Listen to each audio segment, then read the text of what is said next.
Cleanliness awareness campaign করেছে, পরিচ্ছন্নতা অভিযান।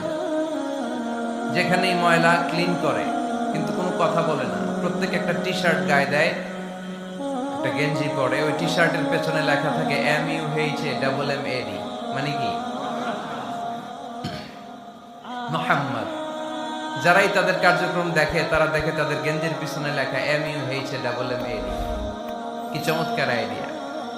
ইউরোপিয়ান লোকদের মাথায় চিন্তা, কারা এরা, এত ভদ্র কেন, কেন এত পরিচ্ছন্নতার অভিযান করে, আর তাদের গেঞ্জির পিছনে এই শব্দটা লেখা কেন, MUHAMMAD। Who is this personality? We don't know anything about him. আমরা তো কিছু জানি না ওনার ব্যাপারে। দেন দে সার্চ ইন গুগল। তারা গুগল করে, ইন্টারনেটে সার্চ দেয় মোহাম্মদ লিখে, ইন্টারনেট তাদেরকে মুহাম্মদ সাল্লাল্লাহু আলাইহি ওয়াসাল্লামের জীবনী দিয়ে দেয়। তারা মনের অজান্তেই বিশ্বনবীর জীবনী জেনে বিশ্বনবীর আশেক হয়ে যায়।